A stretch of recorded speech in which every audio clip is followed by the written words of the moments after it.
Hello, what am I supposed to say to you today? Hello. How did I come up with the idea of making tea bag quilts? Well, it started with one beautifully stained tea bag, and it's like when you're driving through a game reserve and you spot something from the corner of your eye, and there's something in the bush but you can't see it, and it turns out to be an elephant. So from this one little tea bag, I started working with thousands of tea bags, and those became quilts made out of 15,000 tea bags. When I lived in Namibia, in Gobabis, I joined a little quilting group called the Magrikis. And in the quilting group, the teacher one day came and she had these two quilts side by side, and she called them color wash quilts.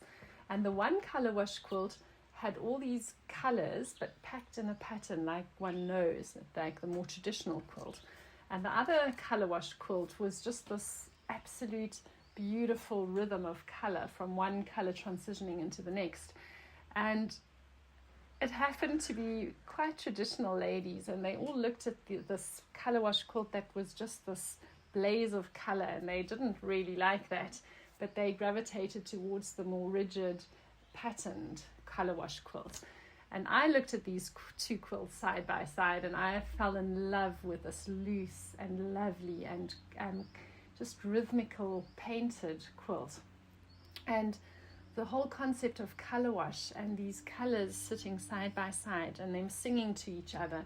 Some colors want to sit next to each other's, others don't.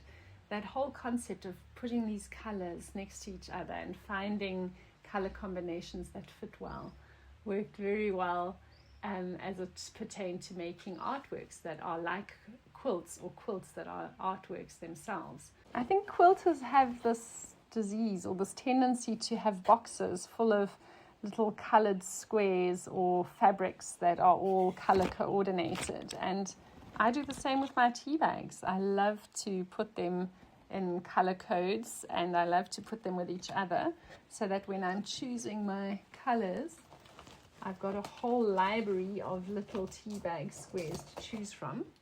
Or I just place the beautifully stained little squares next to each other, which are just as beautiful, just in their natural state.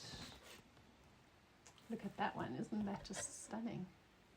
So what I do is I think of a landscape, or I think of color combinations, and then I have this huge sheet of fabric that's got 4x4 squares on it, and then I arrange the tea bags next to each other, and I sit on sit in between the blocks, and I arrange the colors, and I see which color combination wants to sit next to each other and which one doesn't.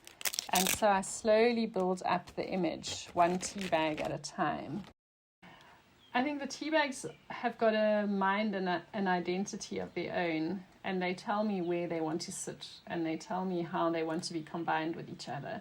So you're in conversation with the colors, you're in conversation with each tea bag.